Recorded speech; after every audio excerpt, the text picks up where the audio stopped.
اعوذ باللہ من الشیطان الرجیم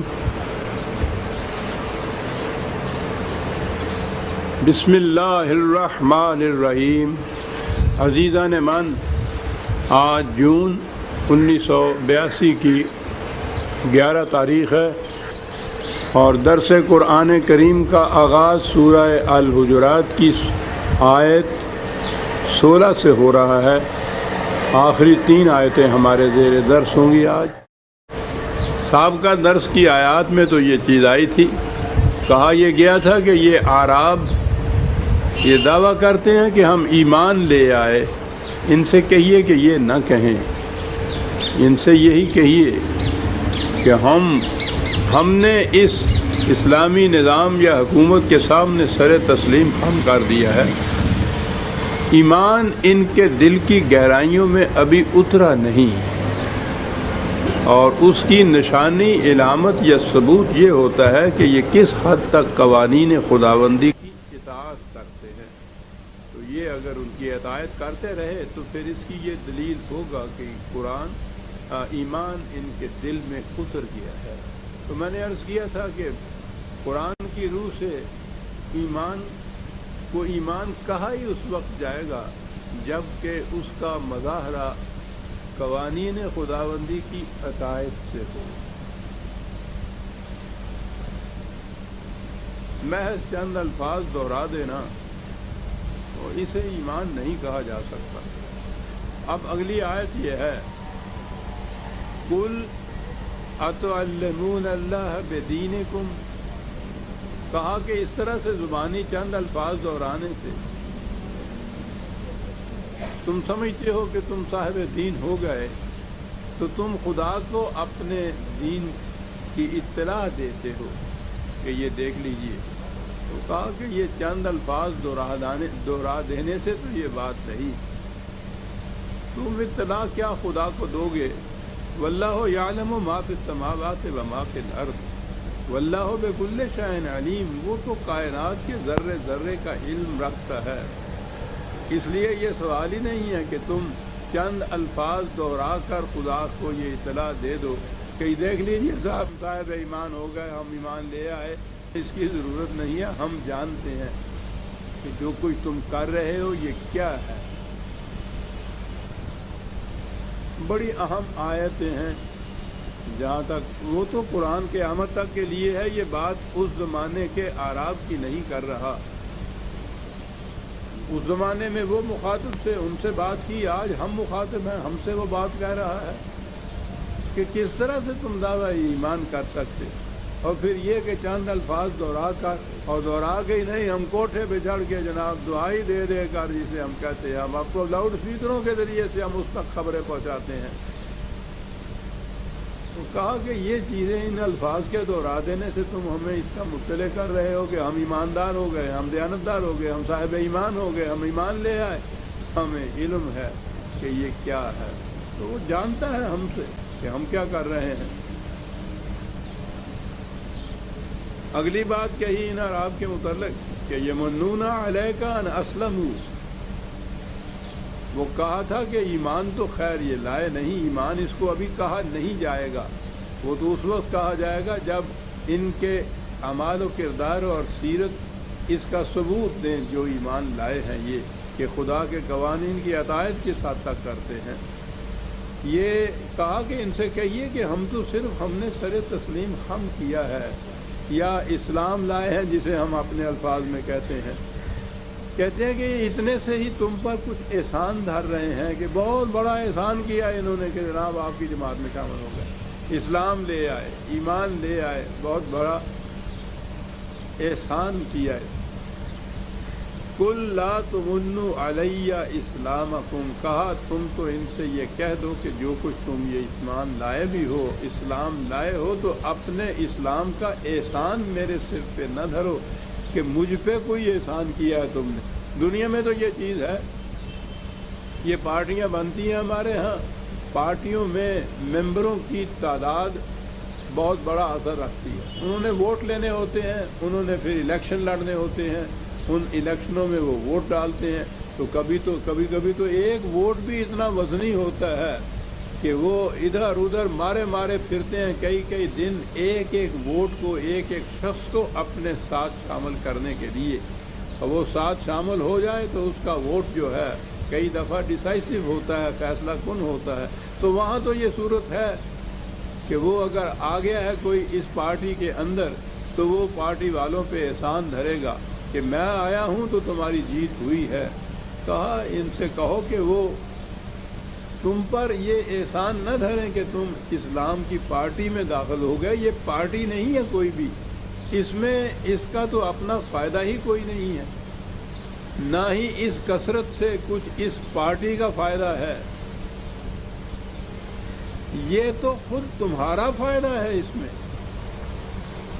اور اگلی بات ہے جو اصول آیا ہے، جو میں سمجھتا ہوں کہ یہ مرکز ہوگا آج کے درس کا، کہ بل اللہ یمن علیکم ان ہداکم للایمان ان کنتم صادقین، اگر تم سچے ہو اپنے دعوی ایمان میں تو یہ سمجھو کہ یہ تو بلکہ اب ہمارے لیے عزیزان من ایک ہی لفظ ہے، یہ من اور یہ منون کے لیے ترجمہ کرنے کے لیے کہ احسان ہے، اور احسان کا ہمارے ہاں کچھ احسان کا تاثر اچھا نہیں ہوتا، دوسرے کے سر پر احسان دھرنا، احسان جتانا، یہ معیوب سمجھا جاتا ہے۔ اب دوسرا لفظ ہے نہیں اس کے لیے، تو بہرحال میں یہ عرض کروں گا کہ یہ بات ہے کیا جو خدا کہتا ہے کہ یہ تو بلکہ خدا کا، میں لفظ احسان ہی کہوں گا کہ دوسرا لفظ ہے نہیں، لیکن میں عرض کروں گا کہ وہ اس کا مفہوم اس عام متداول مفہوم سے الگ ہے جو ہمارے ہاں احسان سے لیا جاتا ہے، بلکہ یہ تو خدا کا یہ احسان ہے، یوں کہیے تمہارے اوپر کہ اس نے تمہیں ایمان کی طرف یہ رہنمائی کر دی۔ اگلی آیت تو ہے ان اللہ یعلم غیب السماوات والارض واللہ بصیر بما تعملون، وہی جو پہلے کہا گیا ہے کہ وہ تو جانتا ہے کائنات کے ہر راز کو، ہر ذرے کو، اس لیے اسے جتانے کی، بتانے کی، اطلاع بھیجنے کی ضرورت نہیں ہے۔ اور یہ جو تم اسلام کے حلقے میں داخل ہو کر پہلے اس رسول پر احسان جتاتے ہو، پھر خدا پہ بھی احسان جتاتے ہو کہ صاحب تم اس پارٹی میں داخل ہو گئے، بہت بڑا کارنامہ سر انجام دیا، بہت بڑا احسان کیا ان کے اوپر، تو کہا احسان یہ نہیں ہے۔ من کے معنی ہوتے ہیں کسی ایسی چیز کا عطا کرنا، عطیے کے طور پہ دینا جس میں کسی محنت مشقت کا بھی تقاضا نہ ہو، بلا محنت مشقت کسی چیز کو بطور عطیے کے دے دینا، احسان جتا دینا نہیں، احسان کرنا نہیں، بلکہ عطیتاً دینا، اور وہ بھی ایسا کہ جس میں کوئی محنت مشقت نہ ہو۔ قرآن کریم نے وحی کے لیے، رسالت کے لیے، نبوت کے لیے یہ لفظ استعمال کیا ہے، کسی خاص قوم یا قبیلے یا اس زمانے کے ان اعراف کے متعلق ہی نہیں ہے کہ تم پر یہ احسان کیا یا تمہیں یہ عطیہ دیا۔ اب یوں لفظ آ جائے گا یہ کہ یہ تمہیں یہ عطیہ دیا ہے، یہ پوری نوع انسان کے لیے ہے، قیامت تک کے انسانوں کے لیے ہے جو کچھ دیا ہے۔ سورہ آل عمران میں ہے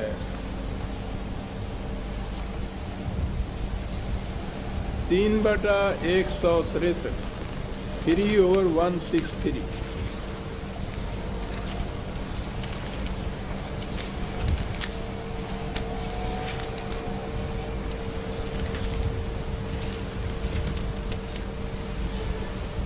لقد من اللہ علی المؤمنین اذ بعث فیہم رسول من انفسہم یتلو علیہم آیاتہ ویزکیہم ویعلمہم الکتاب والحکمہ وَإِن كَانُوا مِن قَبْلُ لَفِي ضَلَالٍ مُبِينٍ۔ یہ ہے چیز، یہ ہے وہ من، یہ ہے وہ عطیہ جو قرآن نے کہا ہے کہ رسالت یا نبوت کی شکل میں، یعنی وحی کی شکل میں جو خدا نے وحی عطا کی ہے، اور وہ وحی تو نبی اکرم صلی اللہ علیہ وسلم کی وساطت سے عطا ہوئی تھی، تو یہ ایک بہت بڑا عطیہ ہے خداوندی جو انسانوں کو دیا گیا ہے کہ وہ انہیں صحیح راستے کی طرف رہنمائی کرتا ہے۔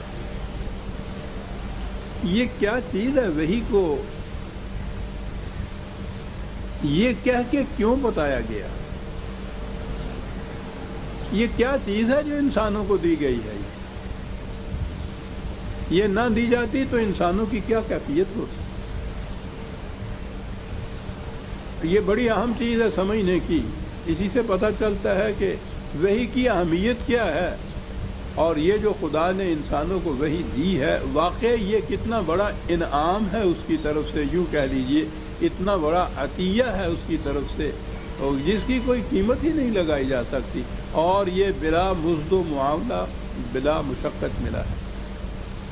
انسانوں کو تو اس لیے بلا مزد و معاملہ اور بلا محنت ملا کہ وہ وحی رسول اللہ صلی اللہ علیہ وسلم کو وحی آئی، حضور پہ فریضہ ادا کیا گیا کہ بلغ ما انزل الیک، پہنچاؤ ان تک.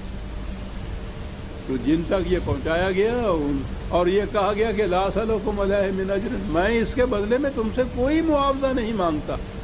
تو نوع انسانی کو تو بلا مزد و معاوضہ ملا. رسول کو بھی وہی جو ملی ہے اس میں اس کے اپنے کسب و ہنر کا کوئی دخل نہیں تھا. وہ تو کہا ہے کہ رسول کو ایک دن پہلے بھی پتہ نہیں تھا کہ مجھے یہ وحی ملنے والی ہے. یہ اس کی اپنی کوششوں اور کاوشوں کا نتیجہ نہیں تھا، یہ خدا کی طرف سے وہبی طور پر جسے کہتے ہیں یہ ملی، بلا کسی قسم کی نبی کی اپنی کوشش یا کاوش کے. یہ خصوصیت ہے وحی کے علم کی کہ خدا سے وہ براہ راست نبی کو ملتا تھا، اور اس میں نبی کی اپنی فکر، اپنے شعور، اپنے عقل، علم، کوشش، محنت کا کوئی دخل نہیں ہوتا تھا. یہ تنزیل ہوتی تھی خدا کی طرف سے، آبجیکٹیولی یہ چیز مل جاتی تھی نبی کو، اس میں سبجیکٹو اس کا اپنا کوئی دخل نہیں ہوتا تھا. تو جب نبی کی یہ صورت تھی کہ اس میں اس کی کاوش اور محنت اور فکر تک کا بھی دخل نہیں تھا وحی کے اندر، تو نبی کو بھی یہ ملی تو یہ بطور من کے ہی ملی، جیسے کہا گیا عطیہ کے طور پہ ملی، بلا کاوش اور محنت کے ملی. اور نبی نے جب یہ دوسرے انسانوں تک اسے پہنچایا تو ان انسانوں کو بھی یہ عطیہ کے طور پر ملی، بلا محنت اور کاوش کے ملی. یہ وجہ ہے جو اسے بار بار خدا نے یہ من کہہ کے پکارا ہے، اس کو جو دیا گیا کہ اس میں یہ عطیہ ایسا ہے جس میں کسی کی محنت اور کاوش کا کوئی دخل نہیں. بہرحال چیز کیا ہے جو اتنی بڑی اہم ہے جو انسانوں کو دی گئی اور جس کے متعلق بار بار ان سے کہا گیا؟ اپنے الفاظ میں اگر ہم چاہیں تو کہیے کہ کہا گیا کہ اتنا بڑا احسان ہے نوع انسانی پر، کسی خاص گروہ کی بات نہیں ہو رہی عزیزان ایمان، اسے سوچ لیجئے گا. وحی کا ملنا نوع انسانی پر خدا کا بہت بڑا انعام ہے، بہت بڑا عطیہ ہے. کیسے یہ عطیہ ہے؟ کیوں یہ اتنا بڑا انعام؟ بڑی اہم چیز ہے جو سوچنے کی ہے. انسان ہے کیا؟ زندگی اپنے ارتقائی مراحل طے کرتی ہوئی آگے بڑھتی گئی. اس کی آخری کڑی حیوانات کی تھی، حیوانات سے آگے بڑھا، انسان کے پیکر میں یہ نمودار ہوئی.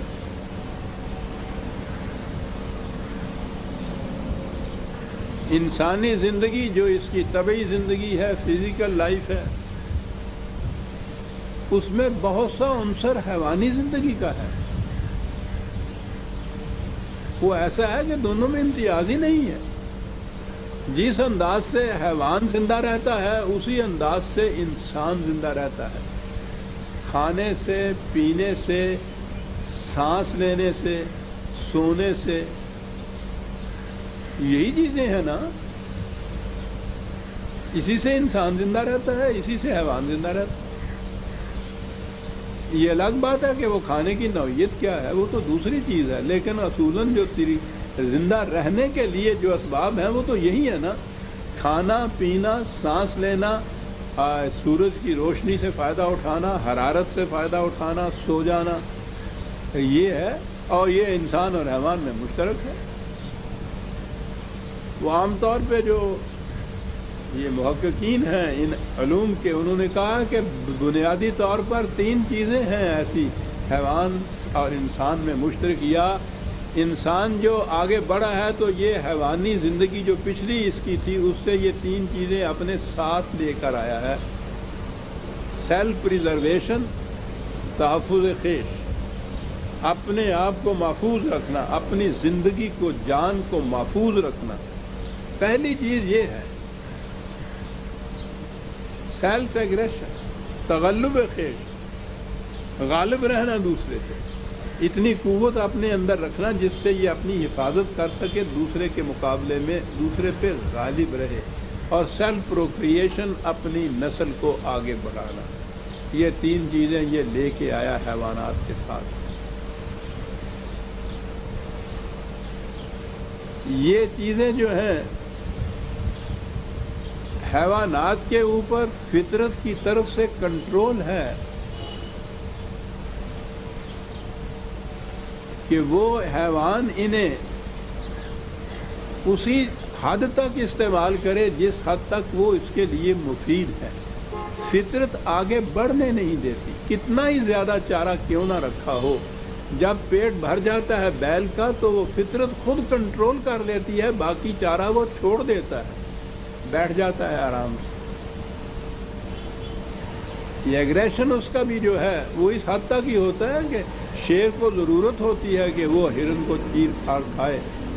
ایک ہی ہرن جب اس کا پیٹ بھر جاتا ہے تو باقی 10 ہرن چاہتے ہیں پھرتے ہیں، وہ اس تک نہیں جاتا، فطرت نے کنٹرول رکھا ہے اس کے اوپر۔ نسل کشی کا جہاں تک تعلق ہے وہ فطرت کا کنٹرول ہے۔ سارا سال بیل اسی گایوں کے گلے کے اندر چرتا پھرتا رہتا ہے، کبھی نگاہ اٹھا کر بھی نہیں دیکھتا۔ نہ گایوں کو اس کی تمیز ہوتی ہے کہ یہ کوئی نر یا مذکر ہے اور ہم تانیث میں ہیں، کوئی سوال ہی نہیں ہے۔ لیکن جب ادھر کا اشارہ ہوتا ہے، یہ میں نے ادھر کا اشارہ وہ غالب سے لیا کرتا ہوں میں، چاک مت کر جیب بے ایام گل، کچھ ادھر کا بھی اشارہ چاہیے۔ بڑا خوبصورت انداز میں بات کی ہے۔ وہ حیوانات کو ادھر کا اشارہ از خود ہو جاتا ہے۔ اس اشارے کو بھی خدا وہی کہتا ہے جو ان کو طرف ہوتی ہے۔ میٹنگ سیزن جب ان کا آتا ہے، وہی بیل وہی گائیں، آپ غور کیجئے کہ وہ پاگل ہو جاتی ہیں، اور جب وہ تحفظ نسل کا وہ فریضہ سر انجام پا جاتا ہے تو پھر وہی سکوت اور وہی سکون فطرت کی طرف سے کنٹرول۔ لیکن کنٹرول جب فطرت کی طرف ہو تو وہ تو مجبور ہو جاتے ہیں۔ بکری اگر گوشت نہیں کھاتی تو اس کی کوئی کاریگری نہیں ہے، یہ ہنر مندی نہیں ہے، کوئی تقوی اور پرہیزگاری نہیں ہے، جو فطرت کے مجبور ہے وہ کہ وہ صرف سبزی کھائے، گوشت نہ کھائے۔ شیر اگر گوشت کھاتا ہے، سبزی کی طرف نہیں آتا تو وہ درندہ نہیں کہلاتا، اس کو پھانسی نہیں دے دی جاتی، وہ مجبور ہے اس کے اوپر۔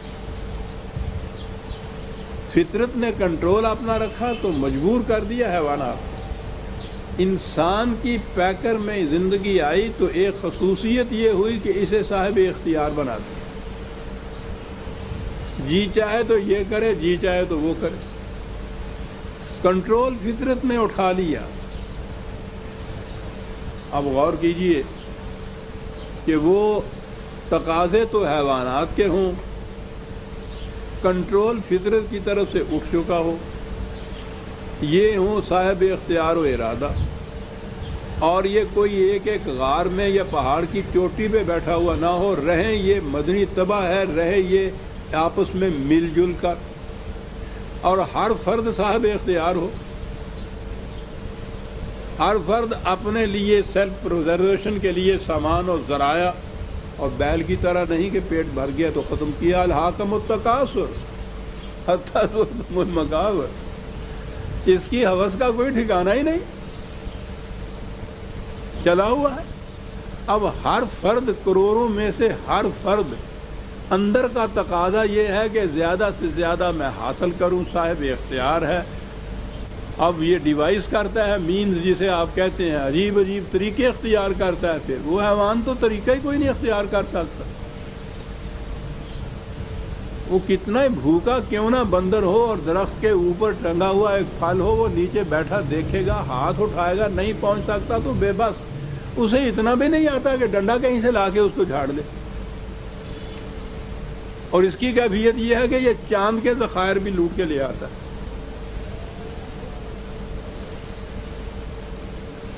قوتیں دی ہوں اتنی بے پناہ، فطرت کا کنٹرول اس کے اوپر ہونا ہو، یہ صاحب اختیار،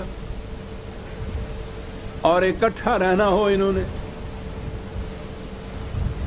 تو کیا چیز ہے جو بچا کے رکھے گی اس نسل انسانی کو؟ اگر اتنا ہی کچھ انسان کو دیا ہوا ہوتا، اس سے زیادہ نہ ہوتا۔ مغرب نے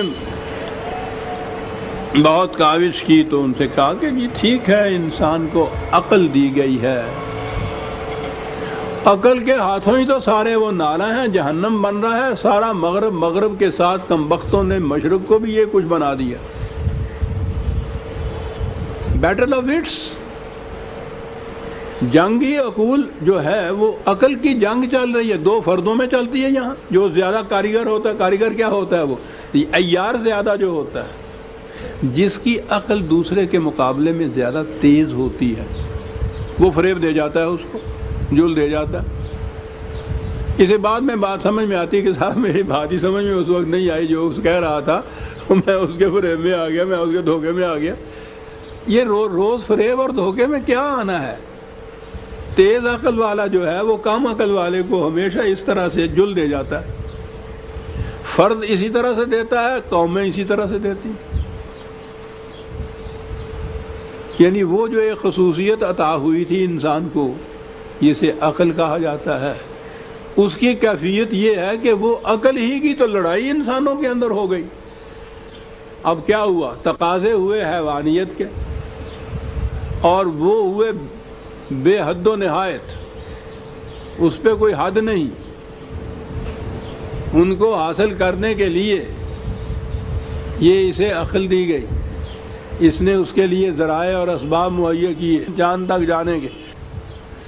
مل جل کر رہنا ہے، عقول کی جنگ ہوئی آپس میں ایک دوسرے کی، جو زیادہ یار ہے زیادہ کامیاب۔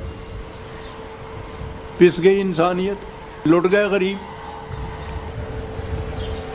عزیزان من، اگر آپ آج کل یورپ کا لٹریچر کہیں پڑھ رہے ہیں تو آپ کو معلوم ہو، ہم لوگ تو یہ چھوٹے چھوٹے پیمانے کے اوپر اس جبر اور جور اور بھوک اور پیاس کے ہاتھوں کچھ روتے ہیں، ان کی چیخیں آپ سنیں تو سن نہیں سکتا آدمی، آسمان تک جا رہی ہیں۔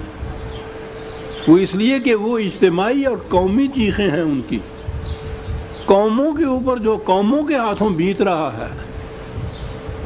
کوئی ان میں سے رات کو اطمینان سے سو ہی نہیں سکتا۔ کیا ہوتا؟ سپر پاور جناب کھا جائیں گے۔ ساری جنگ آپ روز صبح اخبار اٹھا کے پڑھیے، یہ ساری جنگ ان کے آپس کی وٹس کی اور عقول ہی ہے نا، پاورز کی۔ اس نے اس پہ حملہ کر دیا، وہ اس کو کھا گیا۔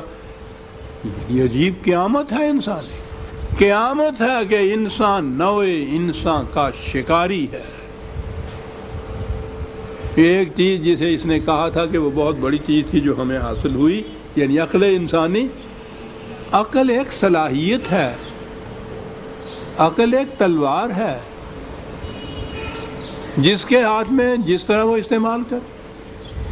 وہ ایک بندوق ہے، ڈاکو کے ہاتھ میں بھی ہے، چوکی دار کے ہاتھ میں بھی ہے۔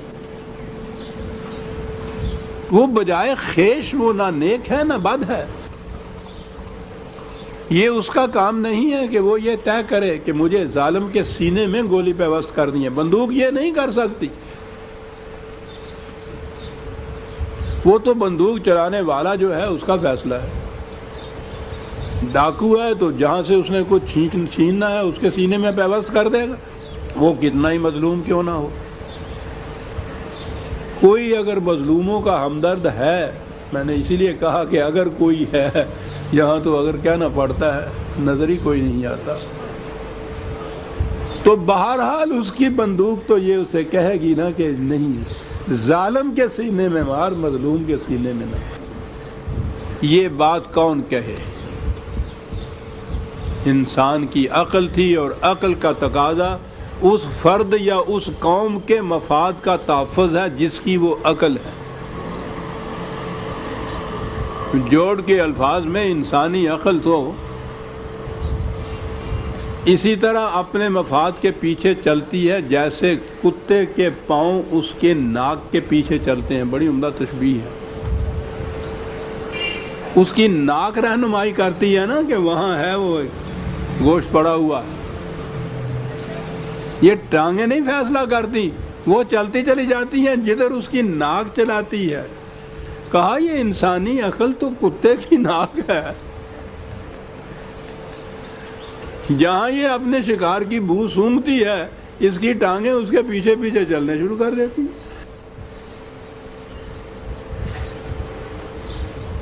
عقل ایک قیمتی صلاحیت ہے، بات یہ ہے کہ اس سے کام کس طرح لیا جائے۔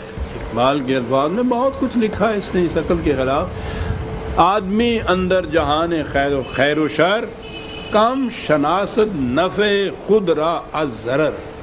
کہا دوسرے کا تو ایک طرف رہا، انسان خود اپنے نفع نقصان کے متعلق بھی کچھ فیصلہ صحیح نہیں کر بیٹھتا، بہت کم پہچانتا ہے یہ نفع و نقصان کو۔ اور پھر کس نہ داند زشت و خوب کار چیز، جادائے ہموار و نا ہموار چیز، اسے معلوم ہی نہیں ہوتا۔ ہزاروں فیصلے ہم یہ کرتے ہیں، سینکڑوں فیصلے ہم یہ کرتے ہیں، پوری عقل و فکر اور مشورے اور ترکیب کے بعد، نہایت غور و تدبر کے بعد، مشوروں کے بعد بھی ایک فیصلہ کرتے ہیں۔ تھوڑی دور چلنے کے بعد یہ ہوتا ہے کہ صاحب بڑا ہی نقصان رساں تھا، بڑا غلط فیصلہ ہو گیا یہ جو ہم نے کیا۔ پھر ایک فیصلہ یہ ہے کہ میں نے جو فیصلہ کیا سمجھ سوچ کر وہ میرے لیے تو فائدہ مند ہوا، میرے ساتھ جانے والا جو ہے اس کے لیے نقصان کا باعث ہو گیا۔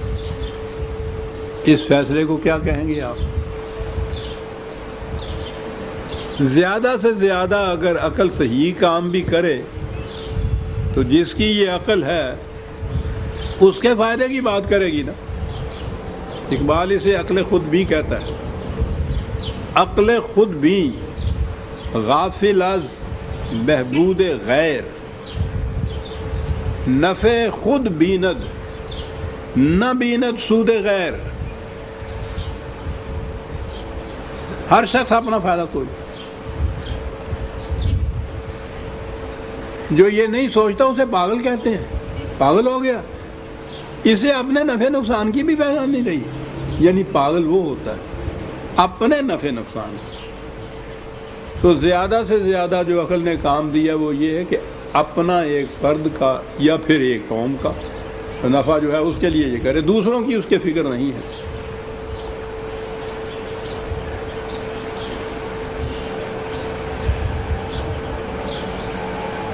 یہ عقل اور عقل میں نے عرض کیا تھا نا کہ ہمارے ہاں الفاظ نہیں ہیں، ابھی زبان کی کوتا دامنی ہے۔ ان کے ہاں یہ الفاظ وہ تنگ آ کر انہوں نے تجربے کرنے کے بعد پھر مختلف الفاظ قائم کیے اپنے ہاں عقل کے لیے۔ ایک تو ان کے ہاں انٹیلیجنس ہے، اور اس کا نتیجہ جو ہوتا ہے وہ کلیورنس ہوتا ہے، عیاری۔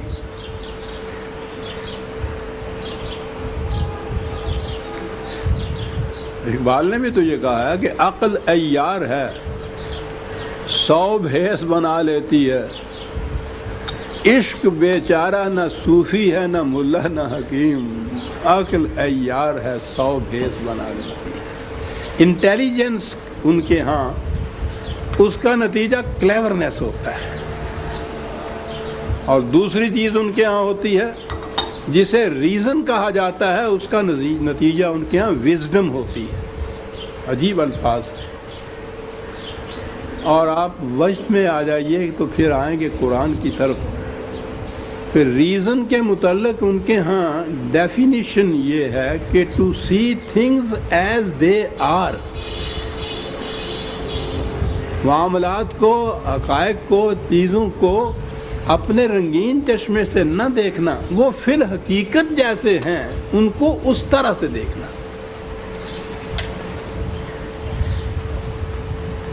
اسے وہ ریزن کیا؟ بڑی عجیب چیزیں ہیں یہ.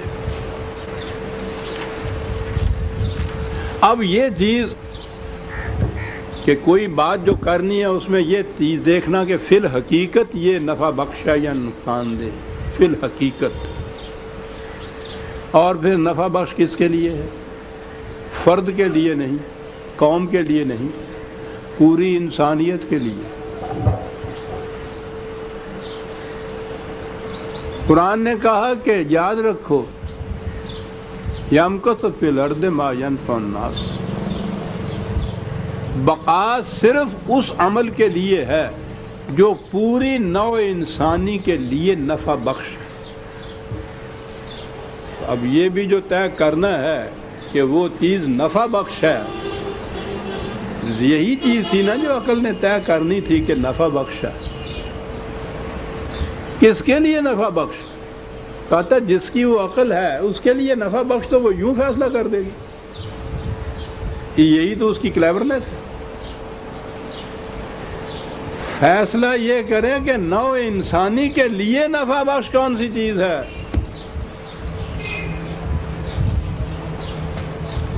اور اس نے یہ کہا کہ اس کے لیے عقل انسانی خواہ وہ جمع بھی ہو جائیں تو یہ فیصلہ نہیں کر سکتی نوع انسانی کے لیے کون سی چیز نفع بخش ہے.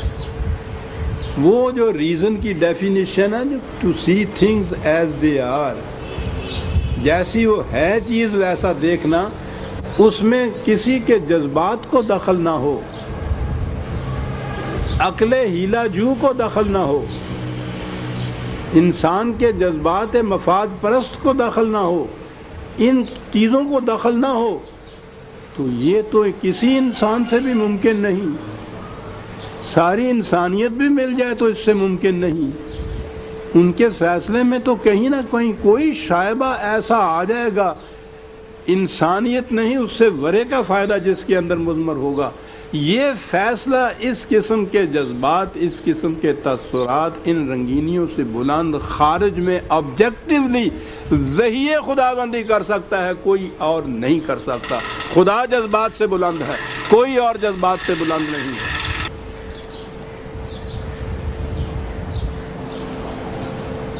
وحی کی خصوصیت یہ ہے کہ ما ینطق عن الہوا، اس میں اس وحی دینے والے کے اپنے جذبات کا بھی کوئی دخل نہیں ہوتا.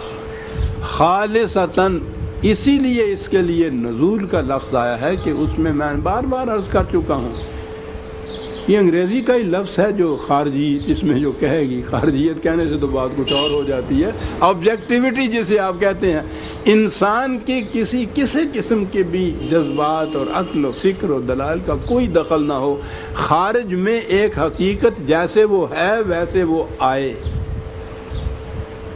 یہ ہے وہی پوری نوع انسانی کے مفاد کو سامنے رکھ کر ہدایت یا رہنمائی یا اصول یا اقدار یا قوانین دینا. کیا یہ نوع انسانی کے اوپر احسان عظیم ہے یا نہیں؟ قد من اللہ علی المؤمنین.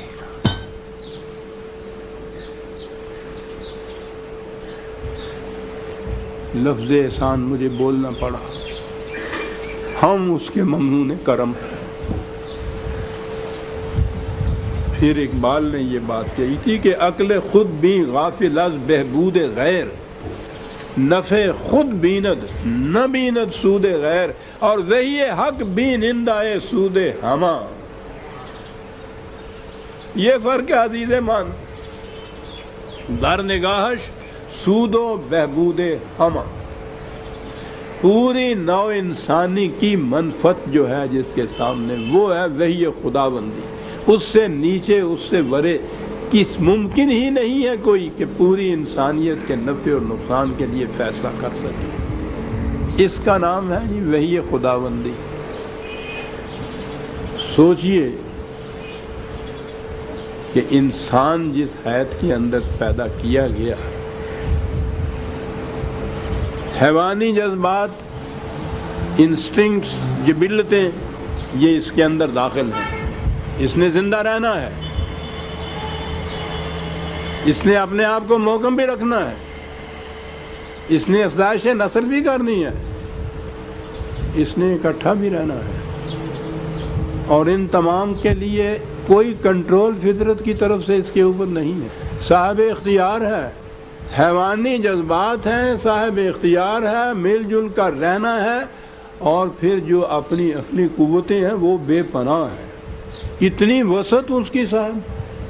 وہ کہتے ہیں کہ ایسی میزائلیں ہیں کہ نیو یارک میں بیٹھے ہوئے ماسکو کے اوپر مار کر دیں گے، اور یہ اب تو وہ یہ کہتے ہیں ہم چاند پہ مار کر دیں گے۔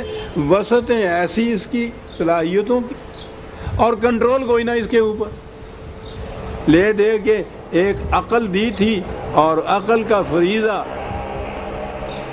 فرد کا ہو، گروہ کا ہو، قوم کا ہو، اپنا مفاد تکنا ہے، اپنے مفاد کی حفاظت ہے۔ اور جب مختلف گروہ ہوں، مختلف قومیں ہوں، مختلف افراد ہوں، ہر ایک اپنا اپنا مفاد دیکھے، صلاحیتیں بے پناہ ہوں، تو اس کے بعد کیا ہوگا؟ یہی جو ہو رہا ہے۔ چھوٹے پیمانے کے اوپر ایک جہنم ہمارے یہاں موجود ہے، بڑے پیمانے کے اوپر پورے عالمگیر دنیا کے اندر موجود ہے۔ تو یہ بات ذہن میں آ گئی نا عزیزان مان، کہ یہ وحی کا ملنا انسانیت کے لیے کتنی بڑی نعمت، کتنا بڑا انعام ہے۔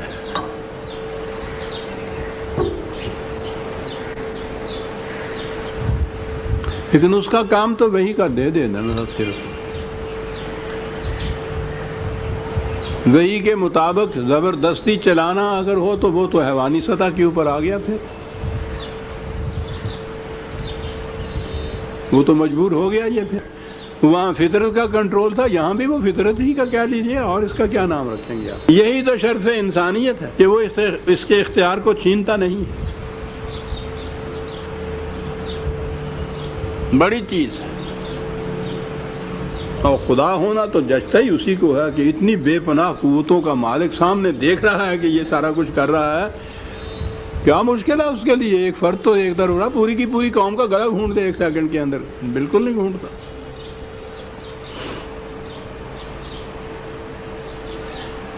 معاف رکھیے اگر انورٹڈ قومیں میں کہہ دوں کہ بڑا ہی وسیع ظرف ہے۔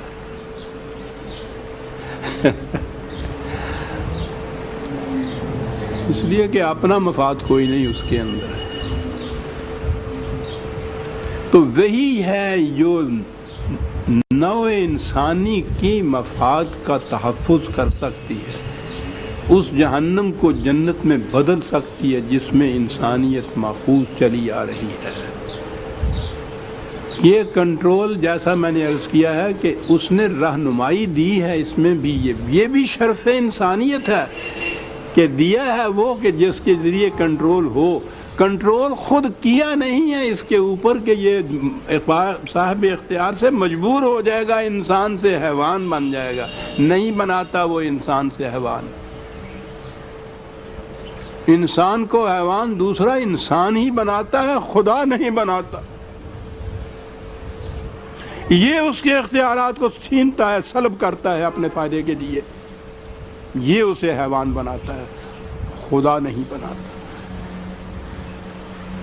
خود مجبور نہیں کرتا کسی کو کہ وہی پہ چلے۔ نبی اکرم صلی اللہ علیہ وسلم سے کہہ دی، جن کے دل میں ہمدردی اتنی تھی ان کی کہ یہ غلط راستے پہ چل کے تباہ ہو جائیں گے، ان سے کہا کہ مات کوڑو، کیوں اس طرح سے دل برداشتہ ہوتے؟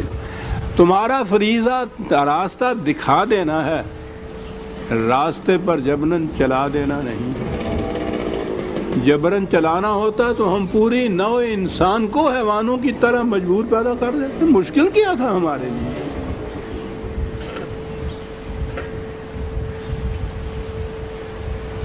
شرف انسانیت کیا ہے؟ اپنے اختیار اور ارادے کو صحیح طریق پر استعمال کر۔ صحیح طریق کے معنی کیا ہوگا؟ اب یہ بھی ہر ایک کے اوپر اگر چھوڑ دیا جائے گا تو ہر ایک اپنے اپنے فائدے کے لیے جو کچھ کرے گا اسے صحیح طریق قرار دے دے گا؟ نہیں، وحی کی رہنمائی میں اس کو استعمال کرنا، اپنے اختیار و ارادے سے وحی کی رہنمائی میں اب اختیار و ارادہ بھی اس کا برقرار رہا۔ وہ جو انفرادی طور پر عقل نے فیصلے کر کے جہنم کریٹ کرنا تھا، اس جہنم سے بھی یہ بچ گیا، جنت بھی اس کے حصے میں آ گئی، مجبور بھی نہ ہوا یہ انسان، صرف ایک وحی کے مل جانے سے یہ بات ہو گئی۔ عزیزان من، جیسا میں نے ابھی عرض کیا ہے، اگر یہ انسانی عقل و فکر سے بالا سر چشمے سے وحی نہ ملتی، عقل انسانی کے بس کی بات ہی نہیں تھی کہ کوئی ایسا راستہ تلاش کر سکتی جس میں انسانیت محفوظ رہتی۔ جتنا زیادہ آگے بڑھتا چلا جاتا، عقل تیز ہوتی چلی جاتی، عقل کی روح سے یہ اسباب اور ذرائع اور وسائل پیدا کرتا چلا جاتا، اتنے ہی جہنم کے یہ شعلے اور بھڑکتے چلے جاتے۔ اس سے نکلنے کا کوئی راستہ ہی اس کے پاس نہیں تھا۔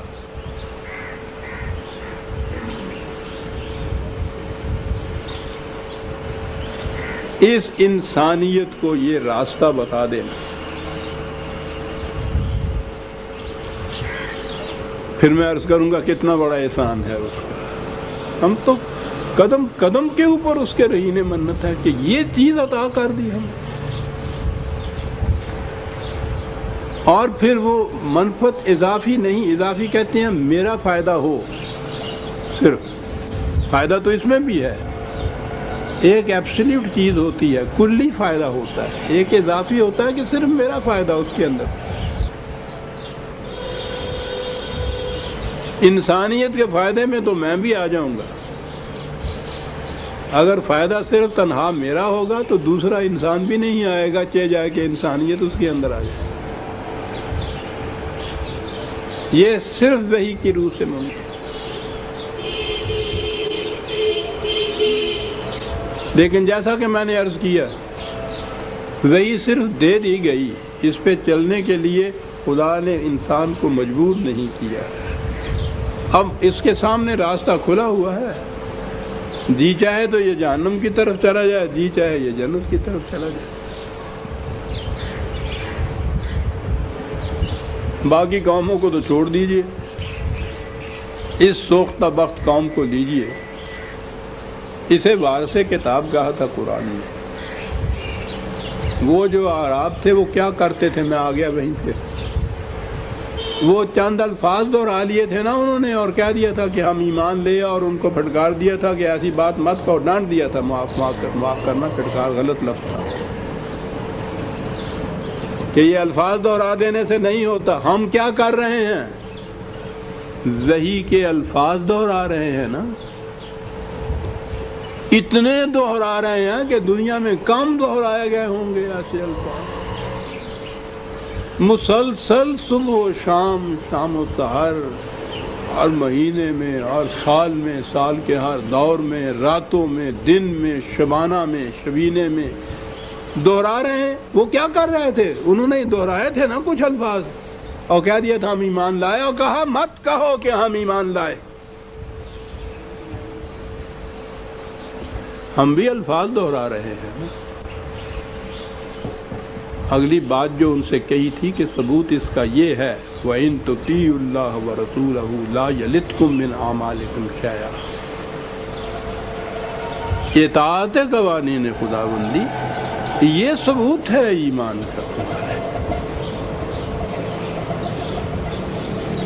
سوچئے تو صحیح کہ ہم کس مقام پہ، پھر سوچئے تو صحیح کہ وحی کے الفاظ دہرا لینے سے اگر کچھ فائدہ ہوتا تو ان اعراب کو کچھ تو رعایت دی جاتی، 5% مارک کی صحیح خوش خطی سے نمبر ہی دے دیتے جاندے،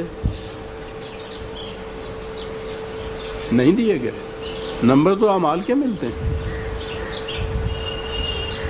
الفاظ دہرانے کے نہیں ملتے۔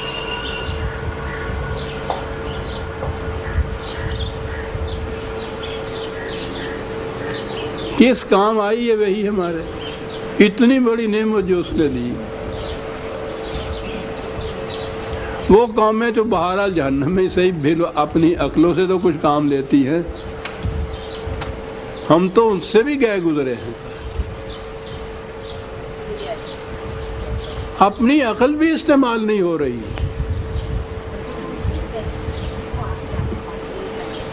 ہمارا یہ مقام ہے انسان کا۔ اولئک کالانعام ہے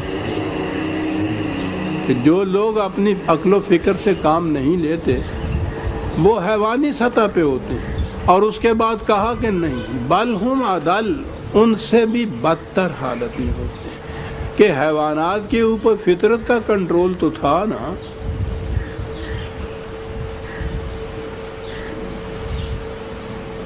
کتنا ہی زیادہ چارہ کیوں نہ ہو اس بیل کے سامنے، جب اس کا پیٹ بھرتا ہے تو باقی کو وہ چھوڑ دیتا ہے دوسرے کے لیے، آرام سے الگ ہٹ جاتا ہے۔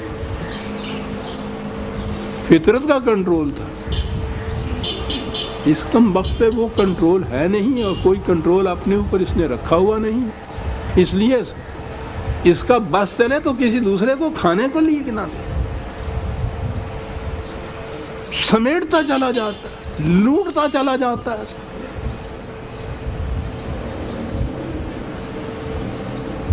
صرف وہی روک سکتی ہے عزیزان مانی سے، اور ہم تو دوہرے جرم کے مجرم ہیں۔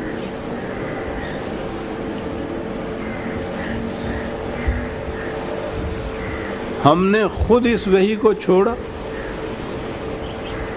اپنے آپ کو اور آپ کے مقام پہ لے گئے کہ چند الفاظ دہرا کے کہا کہ ہم ایمان لے آئے۔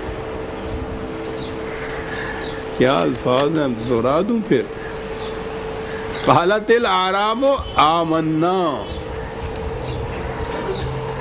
یہی کیا تھا نا انہوں نے، کچھ کلمہ شہادت وغیرہ پڑھا ہوگا نا، اسی وقت کہا قل لم تؤمنوا، لم تؤمنوا،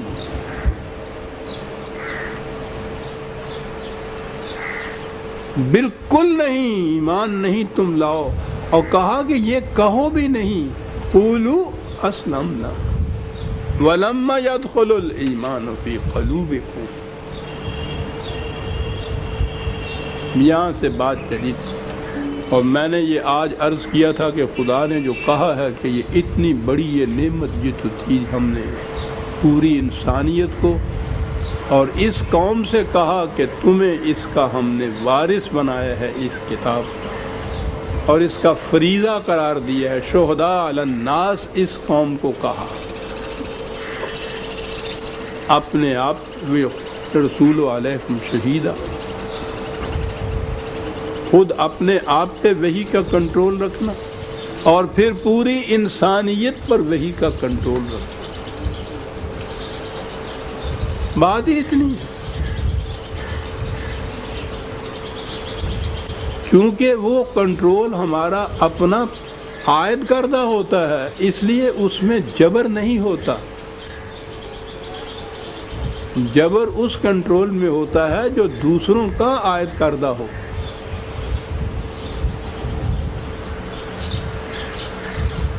اگر ہم اپنے اوپر یہ پابندی عائد کرتے ہیں، جیسے میں مثال دیا کرتا ہوں کہ صبح اٹھ کے 3 میل کا ہم سیر کیا کریں گے، 3 میل کی سیر کیا کریں گے، اور جاتے ہیں پابندی سے، وہ جبر نہیں ہے۔ جبر وہی ہے کہ یہ تھانے دار اگر ہمیں یہ کہے کہ ہر صبح آ کے یہاں حاضری دیا کرو، یہ فرق ہوتا ہے۔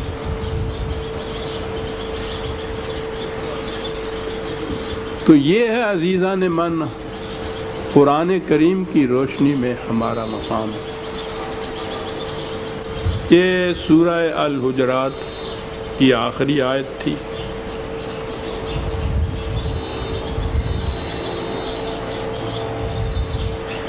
ان اللہ یعلم غیب السماوات والارض واللہ بصیر بما تعملون۔ خارجی کائنات کے تو ذرے ذرے سے واقف ہونا ہوا ہی، وہ کہہ سکتا تھا یہ انسان کے ہوا کرے،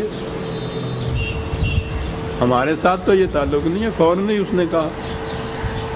وہاں تو کہا ہے یعلم غیب السماوات، یہاں کہا ہے بصیر بما تعملون۔ ہم تو دیکھ رہے ہیں کہ تم کیا کر رہے ہو، خالی علم نہیں ہے، دیکھ رہے ہیں کہ تم کیا کر رہے ہو، اور پھر جو کچھ ہم کرتے ہیں اس کا قانون مکافات عمل تو اس کے ساتھ سریع الحساب ہے، وہ اس کے ساتھ اس کا نتیجہ مرتب کیے چلا جاتا ہے صاحب۔ وحی سے بے اعتنائی، حیوانی سطح زندگی، بیٹل آف وٹس، عقول کی جنگ، آپس میں اکٹھے مل کے جانا، ایک سے ایک ملا ہوا نہیں ہوتا۔ وہ خواہ نام اعتبار سے وہ اسلمنا والی بات جو ہے، مسلمان نام رکھا لیں، غیر مسلم نام رکھا لیں، سب ایک جیسے۔ یہ پوری ایک امت تو ایسے واحدہ ہونی، ایک طرف رہی رحماء بینہم کی، شاید دو بھی ایسے نہ ملیں ہم میں سے کہ واقعی قلبی اعتبار سے جو ایک دوسرے کے ساتھ ہمدرد اور مخلص ہو۔ یہ تو صرف وہی کر سکتی تھی، اسے چھوڑیے تو پھر تو وہی بیٹل آف وٹس ہے، جنگ ہے عقول کی، باہم میں مفادات کی جنگ ہے جو ہو رہی ہے، افراد میں ہو رہی ہے، قبیلوں میں ہو رہی ہے، خاندانوں میں، ملکوں میں، برادریوں میں، پوری عالمگیر انسانیت کے اندر ہو رہی ہے۔ صرف وہی بچا سکتی ہے عزیزان۔ آپ حیران ہوں گے کہ یورپ کے ارباب دانش اس نتیجے پہ پہنچ رہے ہیں کہ عقل انسانی ان مصائب کا حالت دریافت نہیں کر سکتی جن میں ہم آج مبتلا ہیں۔ انہیں ذرا یہ بتانا مشکل ہے کہ عقل انسانی سے ماورا ایک سرچشمہ علم بھی تھا کہ جس نے یہ رہنمائی دی تھی، اور وہ پرانی نہیں ہو گئی، وہ ابدی ہے، آج بھی زندہ ہے، آج بھی وہ اپنے نتائج اسی طرح پیدا کر سکتی ہے جیسے کبھی اس نے کیے تھے۔ وہ تلاش میں ہیں، ہم مطمئن ہیں بیٹھے ہوئے اپنے آپ، ہمیں تو تلاش بھی نہیں۔ تو بہرحال یہ تو انسانیت کے لیے وہی ملی تھی نا، یہ اسلمنا کہنے والوں کے لیے تو صرف نہیں تھی۔ وہی کی کیا بگڑے گا اگر ہم اسے قبول نہ کریں گے، اس کے مطابق نہ چلیں گے، اس کا کیا بگڑتا ہے؟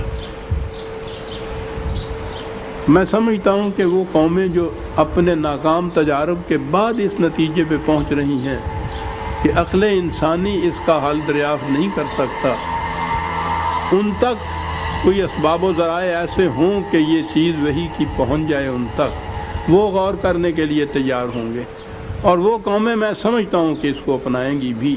ربنا تقبل منا انک انت السمیع العلیم۔ شکریہ۔